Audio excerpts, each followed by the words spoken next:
Welcome to Perusing's Appraisers on Purpose podcast. Our podcast showcases inspiring appraisers and professionals from the industry who are leaders in their field. How did they get to where they are? What have they learned along the way? What can we learn from them? Your host is real estate investor, entrepreneur, and appraiser, Michael Hobbs.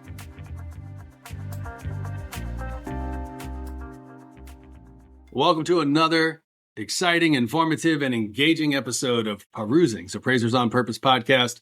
It's your host, Michael Hobbs. I'm excited to have another one of our peers just sharing some perspective that maybe you've not heard much about, or maybe you've heard nothing about. The beauty of it is our opportunity in this conversation, you're going to get a sense of a lot of different type of work that's available.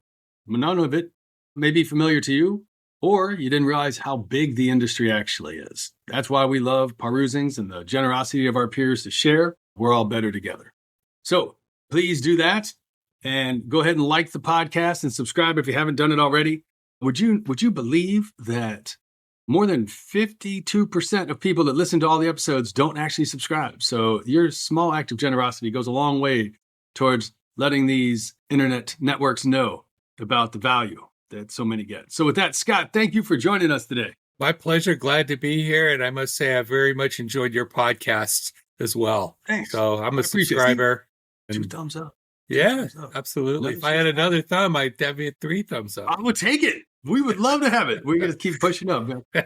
There's all those little things that you learn. And I have to say, I don't spend too much time on it, but I know more now than I did a couple of years ago when we kicked off the podcast, just those incremental levels of subscribers, what a difference it makes. You're like, oh, well, what's the difference between, like when we were first growing, between no subscribers and some subscribers? Like, well, once you hit 10, there's one, and there's like another threshold at 100, and it's been fascinating. And they're like, well, and your next threshold is 1,000. I'm like, that one's a bit away. They're like, not that we can't be there. I mean, we've got 4,000 or 5,000 community members, but we just with little time, get the YouTube channel up there, and same with Spotify. So thank you, Scott. I appreciate that. Congratulations on your success. It's what? Very impressive. I received that, and I want to say thank you. And it's only in service of peers in the community, because these were conversations I wish I could have listened in on back when I was in and around the profession, when I was doing a lot of investing. And wow, it's just the perspective, the consideration for things that are possible that I didn't even know existed. And you're now to have this opportunity to pay it forward and be the fly on the wall that I would have loved to have been. It's like, wow, how much could that have changed the last couple decades for me? And hopefully that does the same for people today going forward, because there's so much more opportunity in this industry than there ever has been, even as it comes under greater pressure. Absolutely. That's where I think the gold is, expanding maybe horizontally along what we do, rather than maybe vertically or drilling down deep and limiting yourself at a particular property type or property category, or even geographical niche, as I've done. But yeah, it's really where the longevity in this industry, I think, lies, and the success as well. Mm-hmm. No, definitely appreciate that. And we're going to hear a great bit about that. I mean, because people want to know, Scott, were you born this way, or how did you come to find the appraisal and valuation profession? Oh, man. Well, yeah, looking back in 40-something years of being interested and involved in investment real estate, I probably was born this way. Oh, wow. And my steps along the way, I think the universe guides our steps. Yes. And I think my steps have been truly guided along this way to where I'm at all these years now. I say I'm in my 5th decade, which makes me sound a lot older than I am. But I'm in my 5th decade of evaluating real estate from an investment point of view, buying and selling personally, as I've done over the years. And I think it's led to some real great endeavors over the years that I've been involved in. And so, I love it. Yeah, but at the base, the foundation level has been real estate appraisal, and it's a great springboard to lead you off into other areas of real estate that you might be interested in. Oh, that's fantastic to hear. Given that's the case, so we roll back the clock a little bit. Where did it all begin? Oh, wow. Well, as a 19-year-old, I read a book, and it was like the No Money Down Guide or something like that by a guy named Robert man, don't G. tell Allen. me you had Carlton Sheets' book. No. This guy was Robert G. Allen. I think this was before Carlton Sheets, believe it or Holy not. smokes, we're bringing out the Wayback Machine, my friends. Absolutely. And I read it, and I was 19 and really naive, and I thought, oh, this is awesome. How could I not do that? And I already was in college and learning about real estate and finance and investments and economics. And I thought, wow, well, this was going to be the way I was going to go. So, being from California, buying with no money down is a lot harder than it seemed like in the book. I learned that the hard way. But I managed to stumble across a couple of investment properties and for myself, some rental homes, and that's great. Did well. At 22, I bought my first rental home. And really? I thought that was pretty cool. And at the same time, I think that's really cool. Actually, you bought an investment property at 22. I did. Oh my God! I had. Where were you living at the time? Well, I was living in the San Fernando Valley in Los Angeles, and it was kind of a funny story. It was one Friday night I went out and had probably a little too much to drink, and Saturday morning I had to be somewhere pretty early and got in the car and started driving to where I was supposed to go, and missed my turnoff and turned down this one block, and there it was. There was this house that I had been seeing in my mind with weeds up to past the windows, with a for sale by owner sign on it. Wow. And I thought, this is definitely worth pursuing. So I pursued it, and I ended up with the property. I think I paid $82,000 for a home in the San Fernando Valley, which that was in 1984, which I thought was a great buy. It was a nice, quarter-acre lot, small house. And a friend of mine who was also a real estate investor, about the same age as I am, he was very entrepreneurial. He put together a group of guys that he would hire off the street corner to clear the weeds for me and trim the trees. Oh, I love that. So we bought it. I bought it and hired my friend to do all that work. And then, but the interesting thing was about that particular deal is the seller never moved out after the close of escrow. No kidding. He was Persian, I believe, and he had a bunch of beautiful rugs inside the home.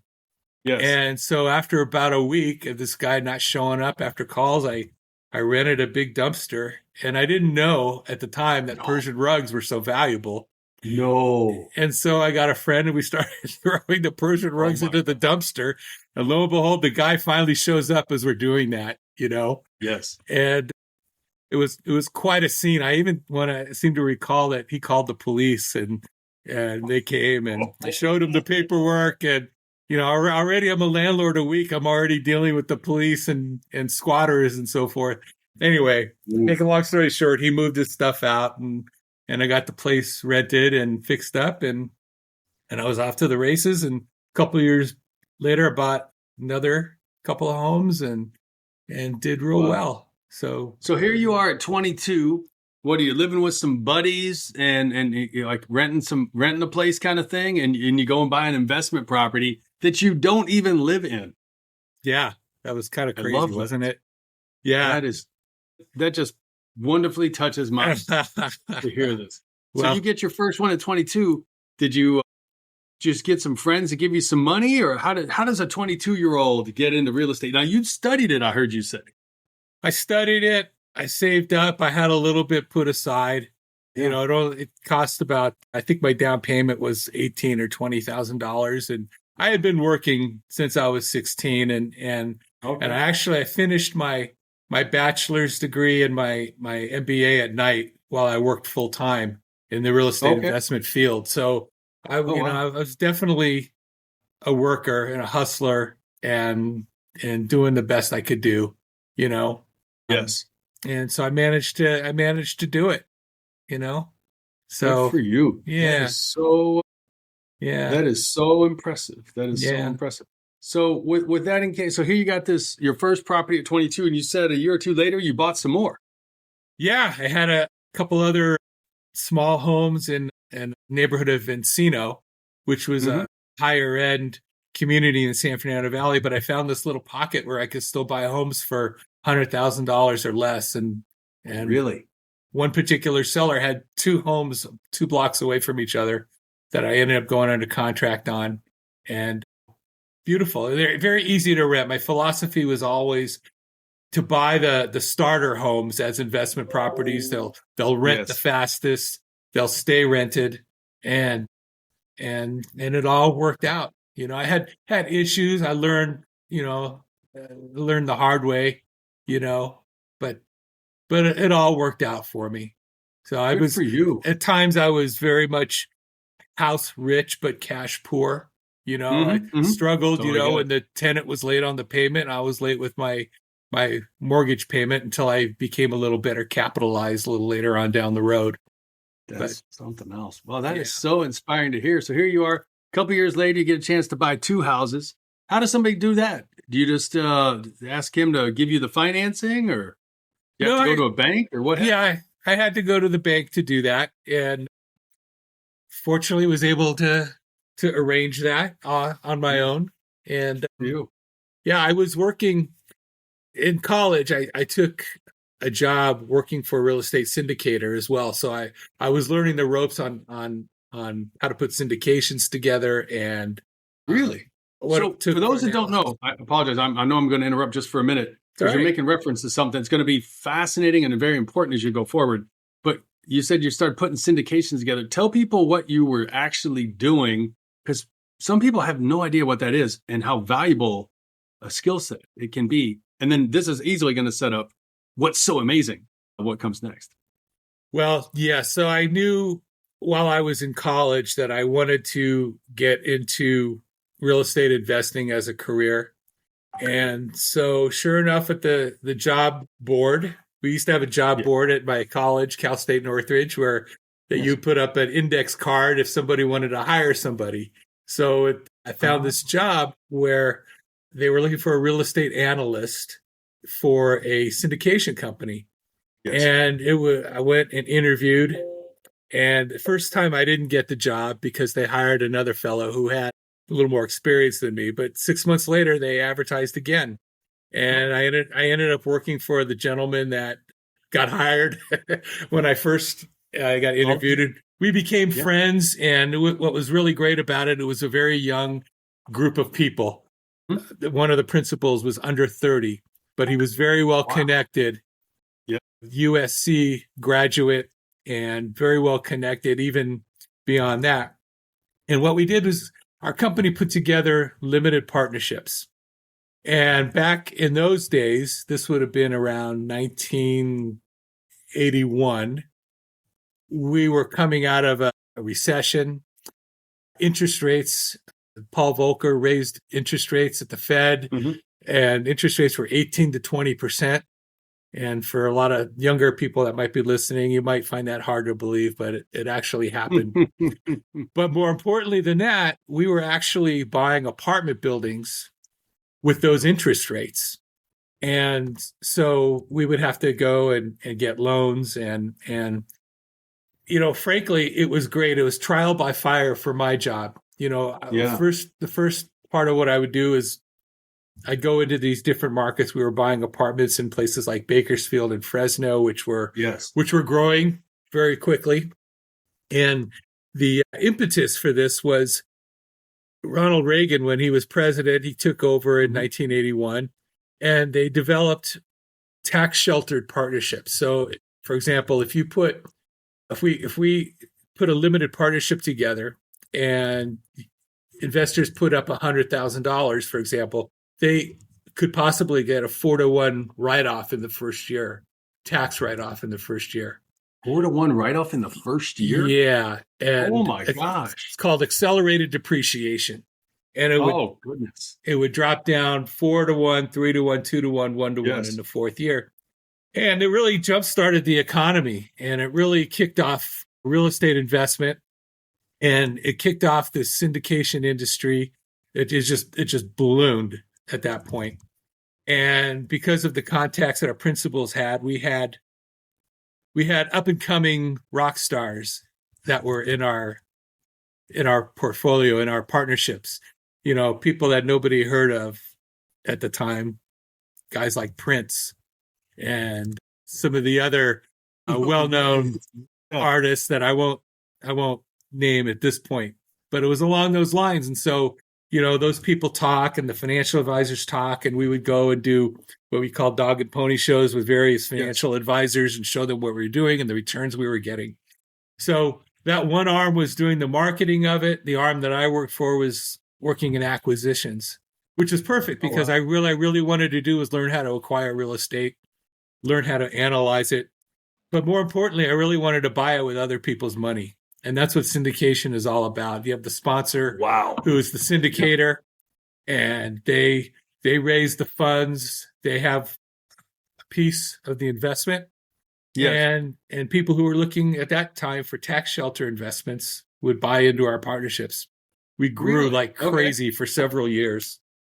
Yes. Did very, very well. What my job was, and keep in mind, this is in the days before PCs and Lotus 123 and Excel, is I would do 10-year discounted cash flows on that old green worksheet and spread them out. Wow, that's impressive. Well, it's how I learned, right? How I cut my teeth on analyzing real estate. So I would spread them out over 10 years, and we would, this is what the 1 bedrooms are going to rent for. This is what the 2 bedrooms are going to rent for. These are the expenses.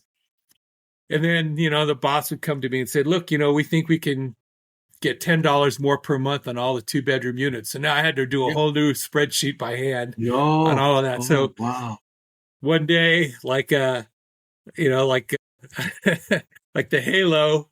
like the brilliant beam of light, a PC came into our department. And we had to have training. We had this Russian guy come in and train us on how to learn to use 1, 2, 3. Lotus 1, 2, 3.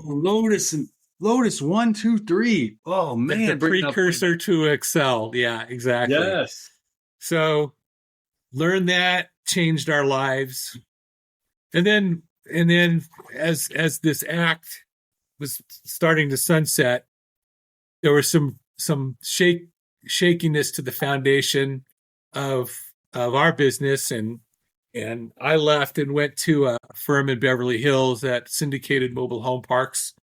Yes. We at that point began writing code and writing these spreadsheets ourselves on the real estate and learned the mobile home park industry, the economics of that, what great cash cows those were. Yes.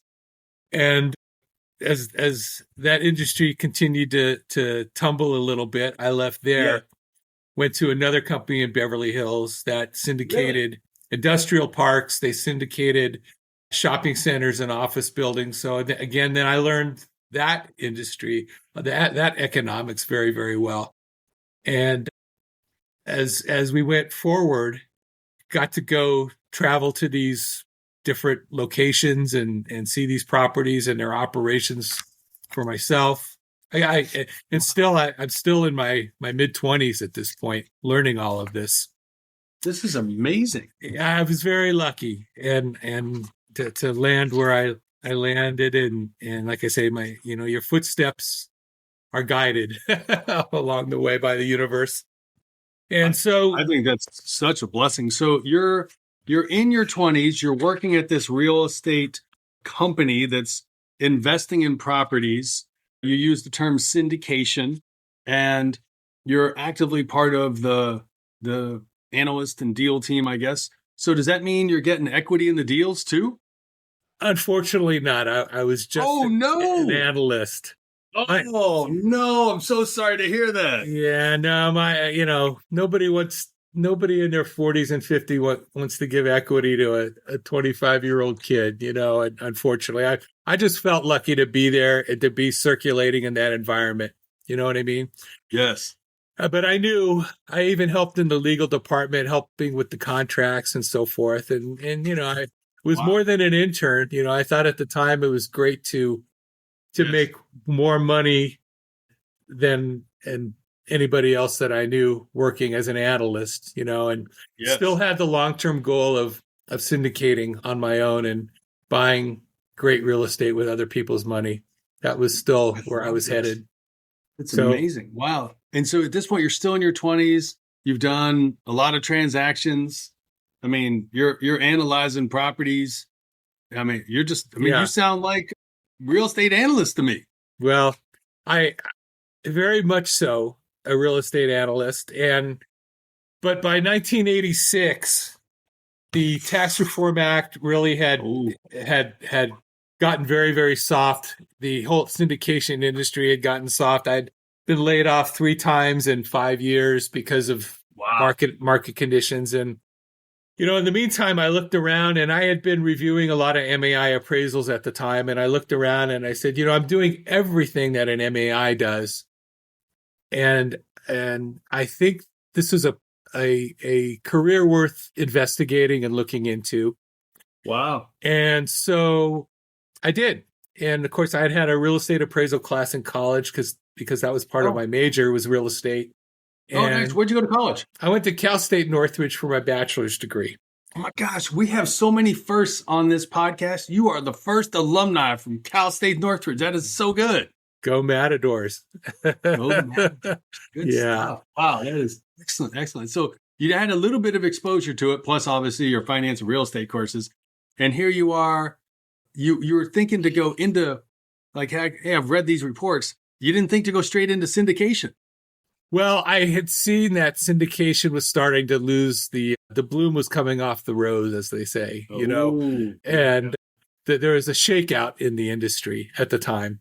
You want to share this? What caused the shakeout? Well, it was basically the Tax Reform Act went away, essentially. Exactly. And as the economy had improved, which was what the act was meant to do. Yes. Which was my first foray into, well, real estate is cyclical, isn't it? So I'd been laid off and hired and laid off and hired and so forth. And I wanted to have a little more control over my career.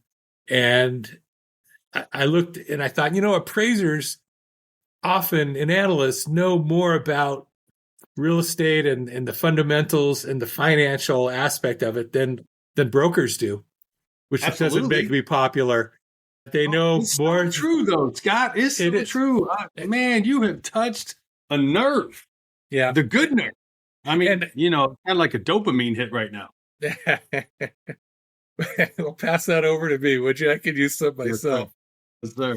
So, and we know more than what a lot of investors know. Yes. To be frank with you, we used to have a saying in one of my offices that, you don't have to be smart to own investment real estate. You just have to have money, and we took that to heart. And, when you love that. That's so good. When you combine that knowledge that we have with the trust that we have the capability to build with our clients over the years, it makes for a very good connection to continue to do investment real estate, to do some syndications and all of that, and to branch out. It's really the trust, I think, that we build as MAIs and experts in our field that is a stepping stone to whatever we want to do in our careers. And we always have this foundation to come back on. So I looked around. My professor at Cal State Northridge was a fine gentleman named Bert Thornton. And Bert Thornton unfortunately passed away relatively young. And the Appraisal Institute has a memorial scholarship fund set up in his name. Wonderful man. I talked to him and he said, absolutely, you should pursue this field. So that's how in 1986, I made the decision that I was going to become an appraiser. So. Wow, 1986. 40 years next year. 5 decades, yeah. Yeah, right? No. It's been a roller coaster, but it's been a great profession. That's wonderful to hear. So you're on this roller coaster called, real estate. You moved from syndication over, you decided in 86 to become an appraiser. So you've been through up and down, you're looking for some opportunities. You've taken one class. Take us back. What was it like in those first couple, weeks, months, even that first year, just trying to, make the switch? Yeah, it was a little nerve-wracking because, as I said at the time, sometimes you have to take 2 steps back to take 3 steps forward, Yeah. And so I was able to find a training program at an old savings and loan association, Southwest Savings and Loan in Los Angeles. And they liked my resume. They liked that I was pursuing my MBA, and they took a chance and hired me. And I started out with residential appraisals. Which had done nothing with. Oh, but you own some homes. I mean, you were more experienced than probably more people at the institution. Yeah, I was, as far as starting out is concerned. But here I was. 2 months earlier, I was, analyzing large industrial parks and the cash flow analysis and so forth. And then here I am a couple months later, going out with a clipboard and back then we had the printed forms and taping homes and so forth. And it was excellent. I was out with a guy who was training me and they were very patient with me and learned a lot of great things. And then 6 months into that, I had a friend of mine who knew somebody at what was an international appraisal company that did multi-disciplines, businesses. They did intellectual property. They did investment real estate. I had them pass my resume along, and they contacted me and hired me. And so I spent about 6 months appraising homes and then moved right back into appraising investment real estate. So this was a multidisciplinary valuation firm. Yes. Yeah. International too. Oh, so, international. That's amazing. Are they still around today? In a much smaller format. Okay. I think they got bought. And at the time, our competition were things like Pricewaterhouse and Deloitte Touche. They were, appraising factories and things I had never even thought to appraise, Yes. So it was fascinating. It was a great experience. Like my second job was appraising a huge property in Baltimore, Maryland, and keep in mind, we're based out of Los Angeles, but yeah, I was going to say you're on the West Coast. Yeah, but because we're international, we go anywhere. So it was a 3-month assignment in Baltimore, Maryland, and it had ground leases, and it was a renovated property it was an old fishing neighborhood, fish market neighborhood, and right off the Inner Harbor in Baltimore, and they connected. I mean, it was a fascinating project, and it was beautiful.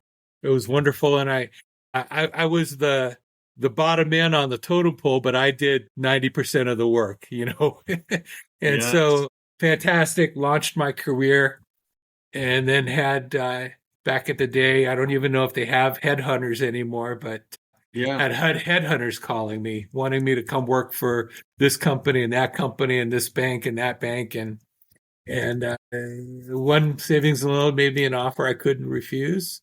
Took that, jumped. So that was all by the late 80s. I had gone from, owning my own rental home and kind of trying to figure out where I wanted to go to having some really great experience and being on my way, Good for you. Yeah. It was, but then of course, whatever I seem to have gotten into has a limited shelf life, right? The syndications kind of went south, and then I went to work in 87 for the savings and loan, and by 89, we were into the savings and loan crisis. Yes. And our savings and loan got taken over by the Resolution Trust Corporation, one of many RTP. that year. And my boss, who I'm still very close with, friends today, called me into the office. We all kind of knew what was happening one Monday morning, and he said, "I got good news and I got bad news." I said, "Well, let's start with the bad news. He said, well, we got taken over by the government over the weekend and we have to let you go. I said, all right, what's the good news? He said, well, we still got all these appraisals that need to be done. And if you want to start your own company, I got 4 I'm going to give you today. Wow. And you can start your own practice. So I did. I was in 1989 and it all worked out well. I never worked for another company again, which was great because I'd been laid off so many times and was, whipsawed by what other companies were doing and not by my own devices. Yes. So it was up to me. And I had some really good advice at that point. I had a mentor who advised me to actually do that, to go on my own, to pursue my MAI. And in the meantime, I had gotten my MBA from Pepperdine University, go Waves, Nice. And so by the time I was 30, I had my MBA and my MAI designation.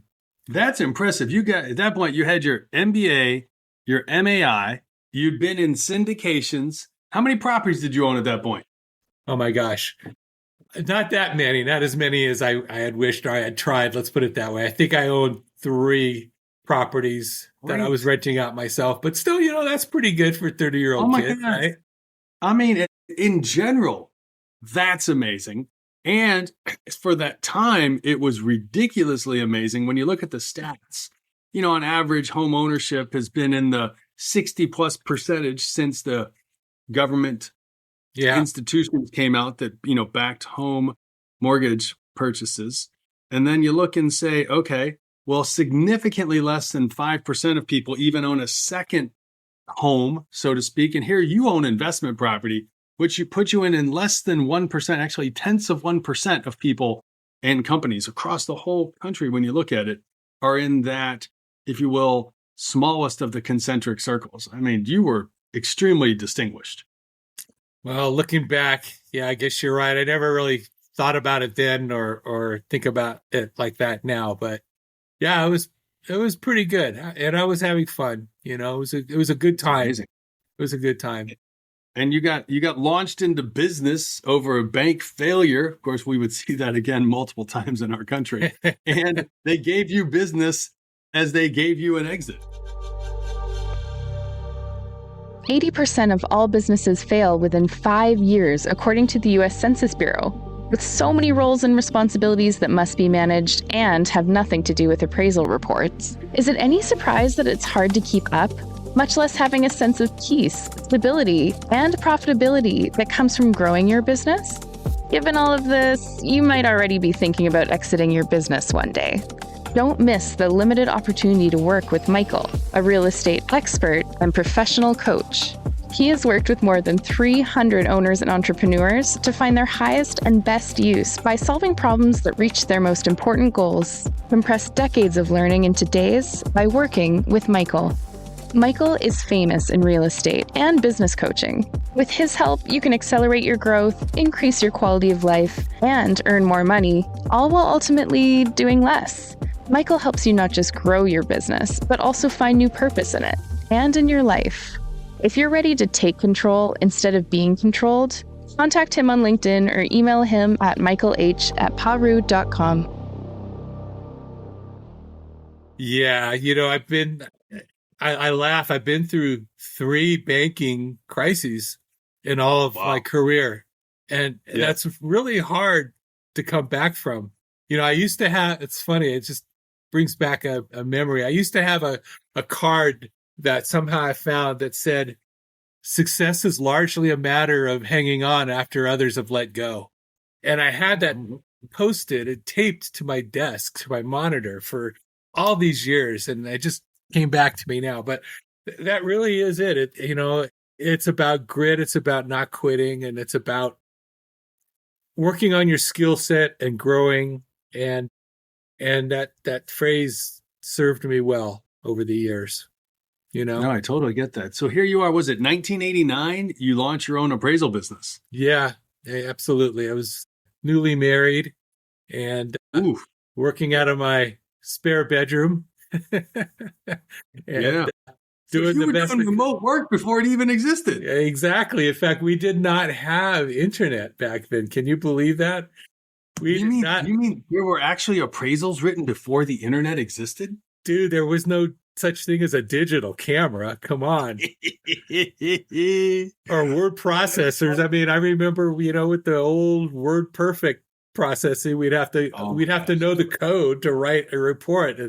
Forget it. I had to hire someone to do all that stuff for me. I couldn't do it anymore, But now, technology is advanced. That's been one of the fun things to watch about our industry is the evolution of technology in our industry and how much more productive and efficient it has made us. I mean, largely our appraisal fees are the same as they were 20, 25, 30 years ago. Isn't that disgusting? It is, but the productivity and efficiency has been amazing over those years.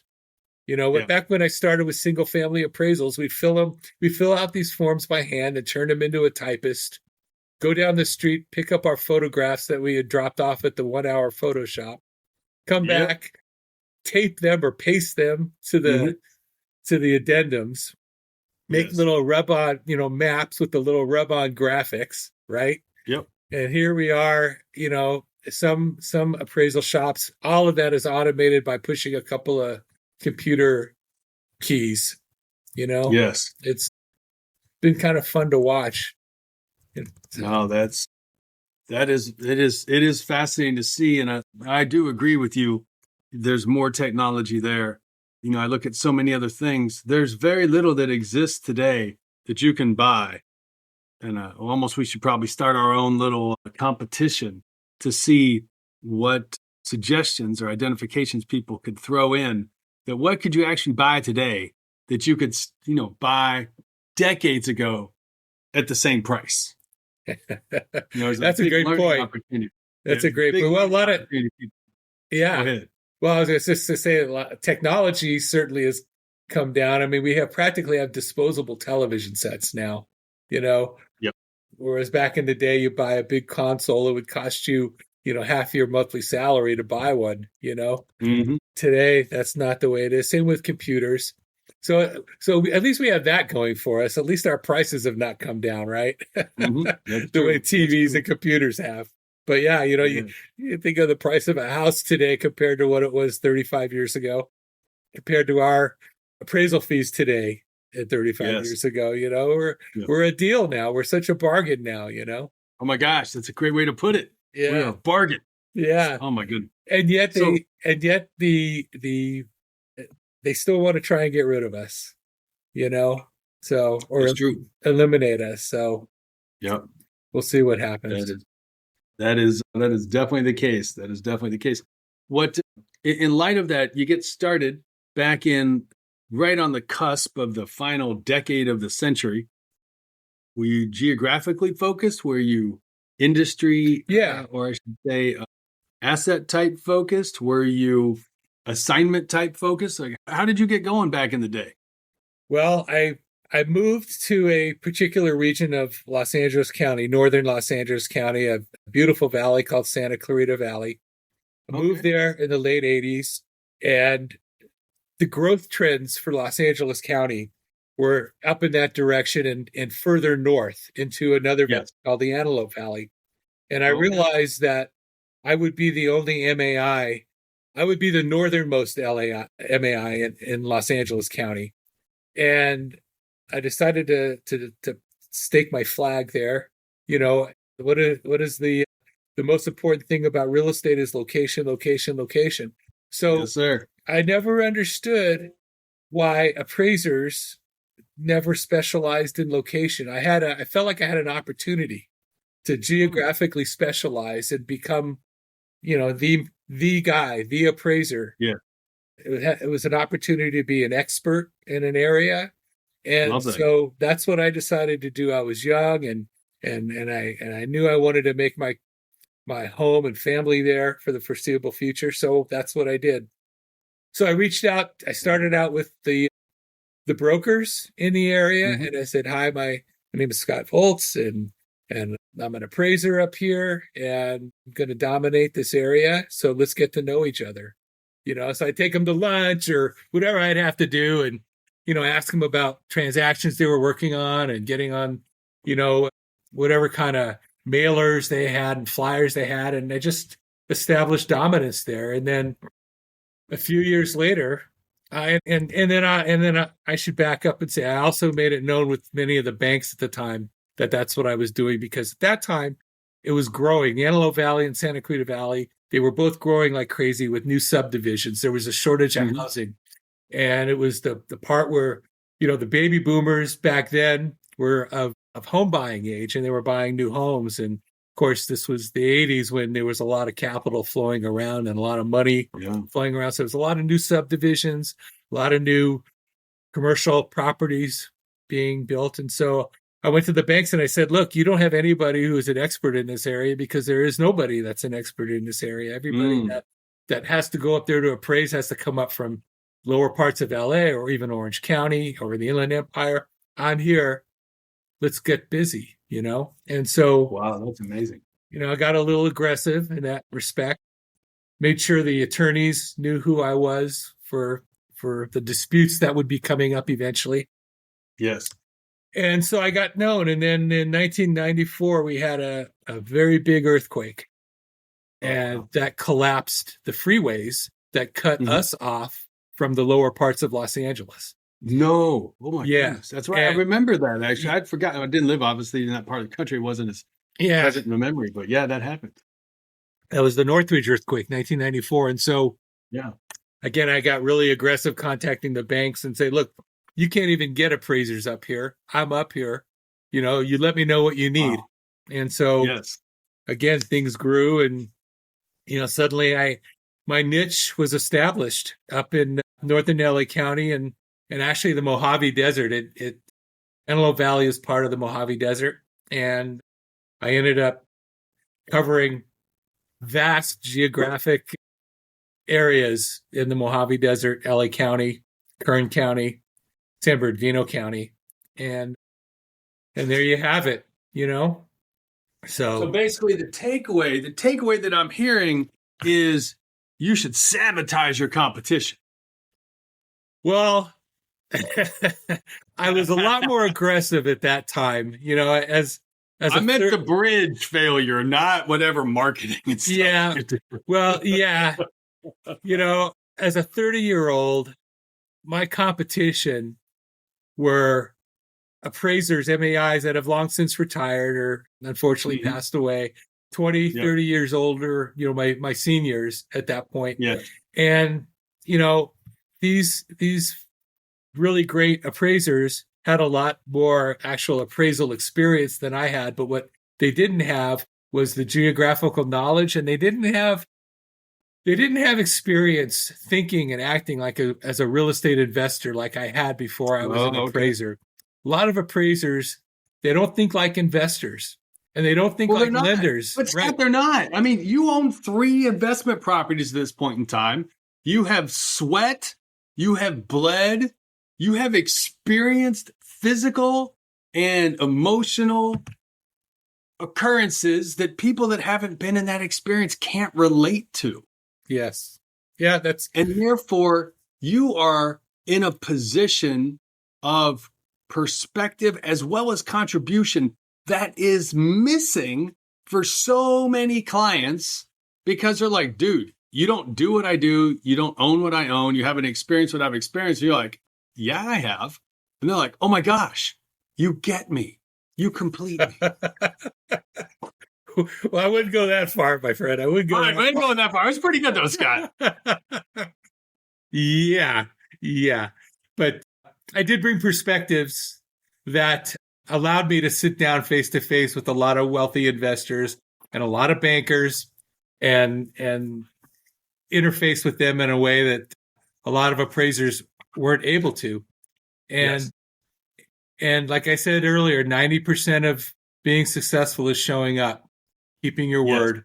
And so you combine those and you build trust with people. And I've been fortunate over the years. I've been able to have some pretty nice friendships, and, they're clients of mine, but they're also friends. And one of our guiding principles here is that our clients have families, and we have a stake in their success, and so we always do the best we can with them. We care because they have they have families. These are real people here, Yeah, I get that. So I really definitely appreciate that.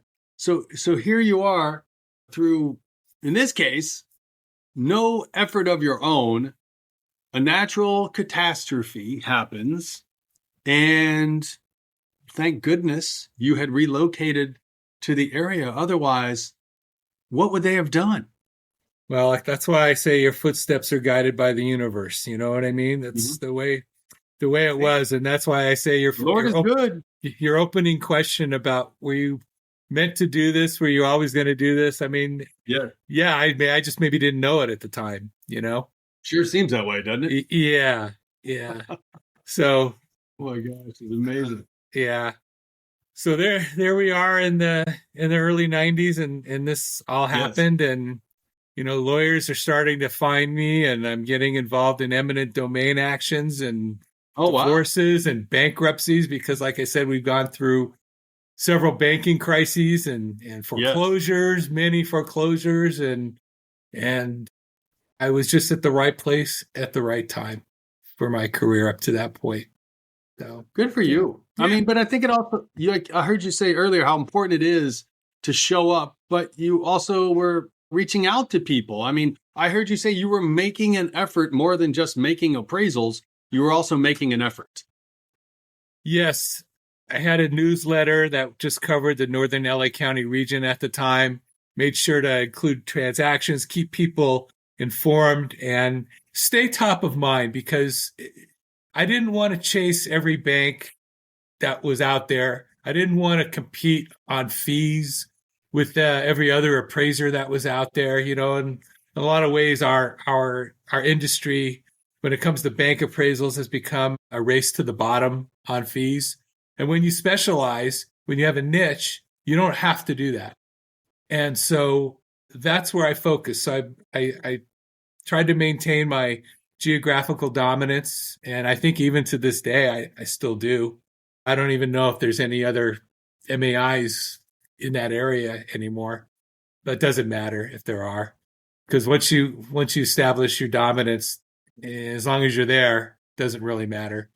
In fact, that came out in a court case I was recently involved in on a property up in that area. And I was able to show over the 30 years that I had been working, specializing up in that area, what I knew that the other appraiser who came from another county didn't know. And so I was able to really discredit their work. And I think we've done very, very well for our clients in that respect. That's fantastic. Yeah.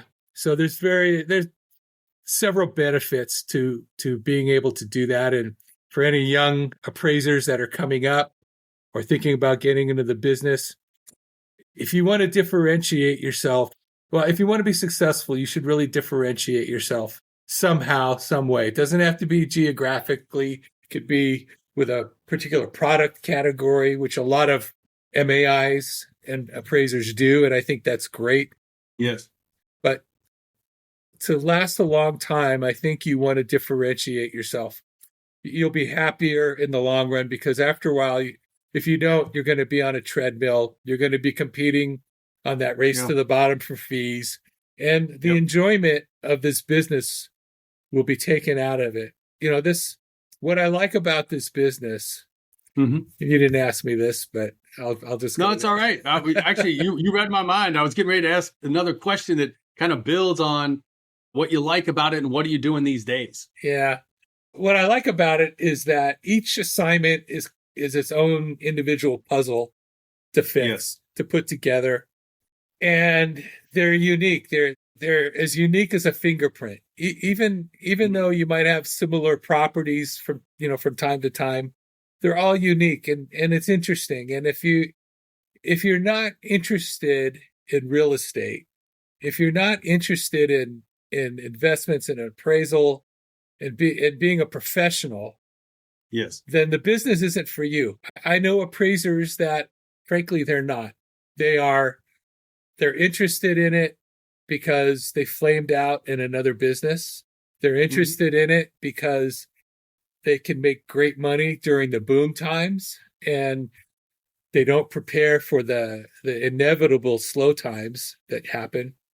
And they don't take pride in their profession in the sense that, they don't pursue continuing education and expand their horizons or expand their skill sets. I've offered, I don't know how many appraisers opportunities to come work for me, and I'll help them. I'll teach them investment real estate. I'll teach them, if you know how to write a report, all I have to do is teach you investment real estate. If you know investment real estate, all I have to do is teach you how to write a report, So I've looked for both types of individuals. And it's sad to me that the residential appraisers that I've known haven't wanted to expand and grow, and could have been, so much more successful in their world than they have been during very slow periods. It's been difficult, and I know several of them. And the investment real estate people are pretty good, but when they get a new deal coming in that they want to broker or find a loan for, they don't want to do appraisals anymore. So we're unfortunately we're a necessary evil in this economy, but we are really, really important. And I'll share this with you and any of the other appraisers out there. Our profession is actually mentioned in the Hebrew Bible, in Leviticus. And oh my goodness, what happened is, as people would donate, as the Hebrews would donate their land to the king, it was the priests that were in charge of valuing that property, valuing that land. And so what that tells me is that, number one, it's a job that's so important that only the highest trusted people were involved in deciding how much something would be worth. They were trusted as such. And I think that's really important. People may laugh at that, and it's okay if they do. I don't really care. I completely agree with you. I think that's extremely important. But even funnier than that, if you ask me, is that if you read on a little further, it even tells them how to do the appraisal. Oh my gosh, I love it. You mean you didn't have to have USPAP, you just had Leviticus. Exactly. Yeah, it was funny. It was based on the yields of the crops for the remaining term before the sabbatical year coming up. Love this. And it's quite entertaining anyway. To me, that's what makes this a profession as opposed to a job. You treat it like a job, it's going to be a job. But if you treat it like a profession where you're going to grow and learn and do what you say you're going to do, show up when you say you're going to show up, you'll be successful. You can't help but be successful. I have to agree with you from the standpoint that, if it's mentioned in the good book, it's got to be professional. That's right. That's right. And I'm definitely no priest, but, I'm doing the best I can every day. Oh, man. Well, we're just blessed by your holy words. What can we tell you there, Scott? Oh, my goodness. So, given all that you've experienced, what are you looking forward to, or what are you optimistic about over the next 3 to 5 years? Well, I see challenges, frankly, for the next 3 to 5 years. That's true. Maybe more so than ever in the career, despite having gone through 3 banking crises. I think we have a tectonic shift in our economy happening right now as we speak. And I don't think anybody fully knows what that's going to mean for investment real estate. I'll give you an example. Doing a lot of appraisals in Southern California, I'm always keeping track of the ports of Los Angeles and the ports of Long Beach. They're the busiest ports in the world. And, the busiest ports in the country. I may be wrong about the world. I don't. In the country, yeah, because I know that Long Beach, there's been a lot of interesting discussions around some of the dredging and the expansion of the capacities. Yeah. Well, now that you have tariffs coming, we're going to have fewer imports.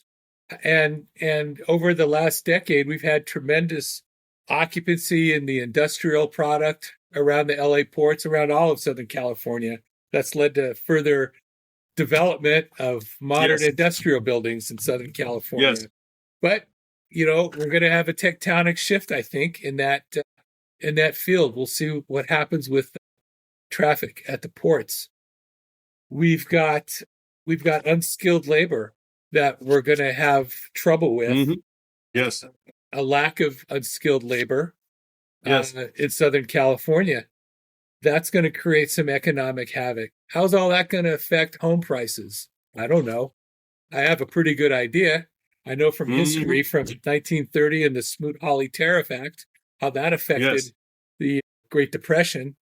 So I think we have some challenges coming. Maybe they'll work out. Maybe they won't. I don't know. But we have to really stay on top of the economy on a day-to-day basis. We're not going to be importing cars like we used to, right? No, not even close. Right. So cars are going to have to last longer because people are going to be fixing up their cars and driving them longer than they used to. So, I think there's a lot to be aware of. We talked earlier about estate tax laws. I believe that the estate tax laws, which are also called death tax laws, there's a good possibility that 2 years from now, we won't have them at all. And so what's that going to do to the estate tax industry, from estate tax lawyers and CPAs to estate tax appraisers? It's going to be some big changes coming. So what am I looking forward to? Sleepless nights, crying like a baby, sleeping like a baby, where I cry every 20 minutes when I wake up. No, I don't know. We'll see. The Chinese have a saying, maybe live in interesting times, and we certainly are doing that. Well, Scott, I definitely appreciate it. It's always a fascinating hour when we get to hear from peers, their perspective, and their, past that comes in many different shapes and sizes, and definitely yours is one of those as well. So we very much appreciate it. I just want to say thank you. Well, thank you, Michael, very much. It's been a lot of fun talking about myself, which is usually my favorite topic. So now I have to go shut up for about 2 hours just to make up for all the talking I did. But anyway, I appreciate everything you do. I appreciate what you do for our industry. I appreciate what you do to bring our industry to light and the importance of it. I don't want it to lose importance over the years. So thank you for what you do. You're welcome. It's a small way that I can try to help contribute to the future. Just as you've done with the individuals, I really appreciate what you shared around, hey, if I can find someone who can write, I can teach them real estate investment. If they have real estate investment, I can actually teach them over there to write. Sometimes the plans work, sometimes they don't, but don't give up trying. So I definitely appreciate it. I actually share the same approach. Back at the beginning of this century, I used to run a real estate investing program where I'd teach people. I was like, look, I will teach you how to invest.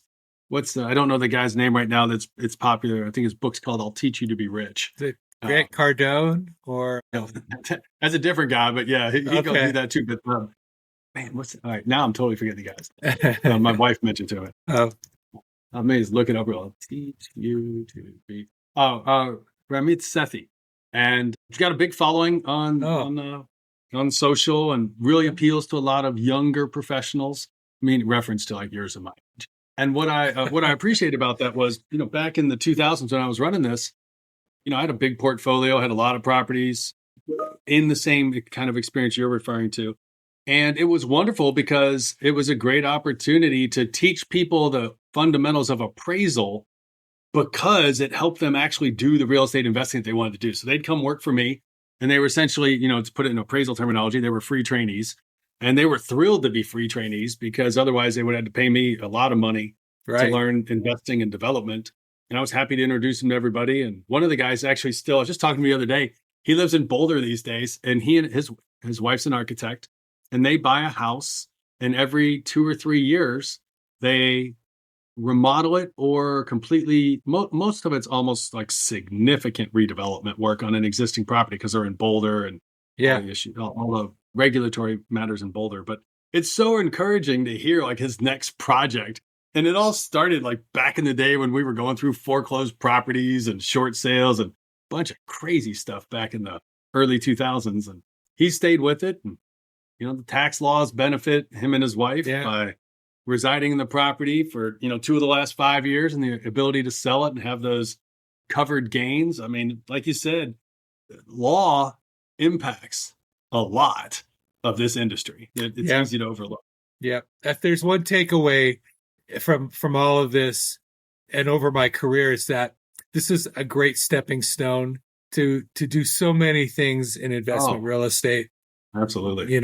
So anyway. Absolutely. That's still the case. Well, I appreciate it, Scott. And friends, thanks for spending a little time with us here, enjoying your day wherever you may be. Thank you for sharing the love, passing this along, because it's your word of mouth generosity and clicking the share button and subscribing that continue to have a positive influence in the industry after all these seasons. And we're just getting started in terms of the greater opportunities that Scott referred to. So again, Scott, thank you so much. Thank you very much. Till next time, friends. Oh man, that was great, Scott. Thanks for listening to this week's episode of Appraisers, Appraisers on Purpose. We hope you enjoyed learning from the amazing professional paths and achievements of our beloved guests. Before we go, please subscribe on your listening channel, Spotify, LinkedIn, YouTube, and other podcast channels to hear more from appraisers and valuers regarding their life and their work. After you drop a comment below, who is one friend and peer you can generously share this episode with? If you have any suggestions or questions for future episodes, we'd love to hear from you. Just send us a message on LinkedIn and we'll be sure to get back to you. Thanks again for listening, and until we're together again for the next session of Appraisers on Purpose, create the change that you seek.